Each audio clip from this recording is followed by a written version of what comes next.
Tired of dealing with annoying flies, fruit flies, and gnats in your home? The Zevo Flying Insect Trap is your ultimate solution. Don't wait.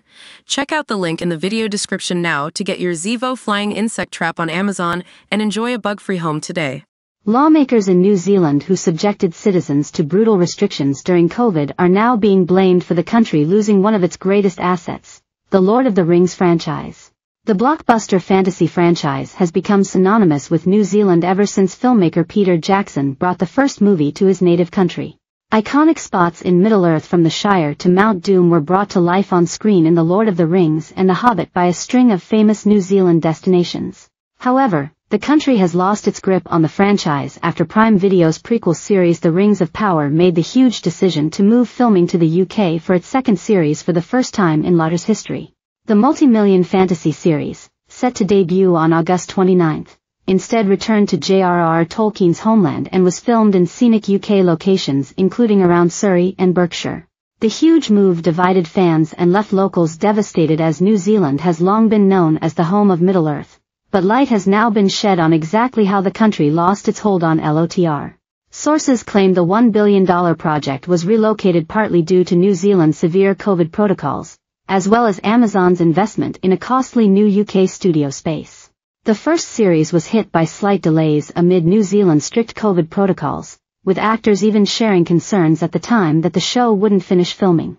The series was among many global productions to halt filming in March 2020, with production resuming around September 2020 and wrapping up in August 2021. But in a huge loss for New Zealand, the second series was then relocated to the UK in a massive change, despite having already received rebates from the NZ government.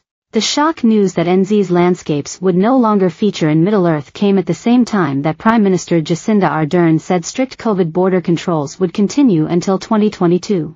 Amazon had invested heavily in sets and facilities in New Zealand to help pull off its $465 million debut season, a budget which Amazon's Jennifer Sock said was because they were building the infrastructure of what will sustain the whole series. The production had been offered a generous tax rebate from NZ to stay in the country, but decided to move to the UK after being offered a more favorable deal. It reportedly received a 20% tax break from the NZ government, a much higher rate than most productions, but stepped back from the deal. At the time, Albert Cheng, co-head of TV for Amazon Studios, confirmed they were foregoing the extra 5% financial uplift it could have received if production had remained in the country. After rejecting NZ's millions of dollars in incentives, sources claim the UK was a more economical choice for Amazon moving forward after the company acquired the famous Bray Film Studios in Berkshire. The program's co-showrunners Patrick McKay and J.D. Payne admitted the decision was above both of their pay grades, citing Amazon's desire to bring its productions all under one roof at their new UK studio space. Amazon was building out its production apparatus here in the UK and it's one of their largest shows, Payne told GQ earlier this year. They wanted to bring it all under the same roof. The pair have since defended the divisive relocation, arguing that New Zealand was a step away from what J.R.R. Tolkien would have imagined in the first place. England is where Tolkien was writing about. This is the environment that he was reflecting in the actual texts, so in some ways, we feel like we're bringing the Lord of the Rings home, McKay told news.com.au. We always want every frame of the show and every world in the show to feel real and to feel grounded in an environment.